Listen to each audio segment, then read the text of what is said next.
We are continuing to monitor the fallout from winter storms that swept across Texas, of course, derailing the energy grid. Brian Sullivan joins us from Houston. Man, they came so close, Brian. I listened closely to your reports the other day to having a catastrophic failure.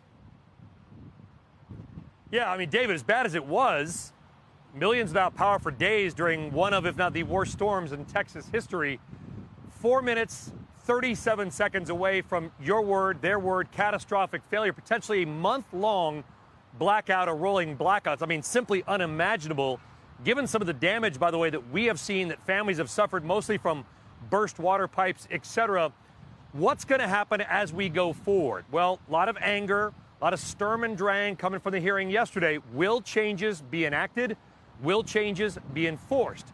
That's going to be the question. So let's talk about Texas. Biggest energy producer and consumer in America. Takes a lot of power to run a refinery like this one behind us here, guys. If there are calls for winterization, if there are calls for new build-outs, if there is an infrastructure bill federally in Congress from the Biden administration or some combination of the both, we know this. There's going to be a lot of money that needs to be spent to upgrade the infrastructure, particularly in a state that has seen 2 million new people move here in just the last 5 years. So good folks at Thompson Research Group put together a list. It's not a complete list by any means. They cover some of these names, not others, of companies and stocks that may see a benefit. On a macro level, Aquanta Services, building transmission lines and power lines. You've got Vulcan Materials, U.S. Concrete, Martin Marietta for the foundations, just sort of the bulk of that, if you will. On the turbine side, Owens Corning. A lot of people don't think about that. They think of insulation. Well, a large part of the wind turbine blade composite material may come from them. GE, of course, the Danish company, Vestas as well. All the damage, guys, that we have seen, families, we're going to show one tonight on the News with Shepard Smith, who had burst water pipes. We don't know, but it's countless. You're going to see Masco and Ferguson, some of the plumbing supply companies that may do well, because, by the way, there are no plumbing supplies right now. The stores are sold out. It's month-long waits. Some people may have no power or no heat or no water for weeks or months. Then, of course, home energy generation. A lot of people are saying, you know what? Forget the grid.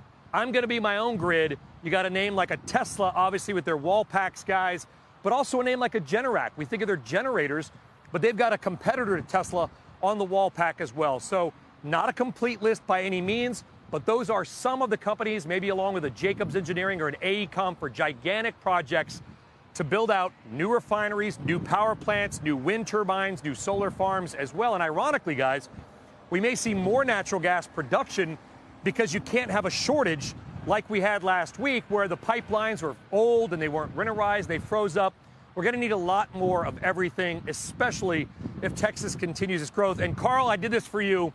On a lighter note, this is random but interesting. You'll like this. I know you're a movie buff. I don't know if you recognize this plant behind us here, but this is the factory or the refinery where John Travolta worked and filmed Urban Cowboy. That's random but interesting. I just figured we'd throw that out there for you guys. Shepard Smith here. Thanks for watching CNBC on YouTube.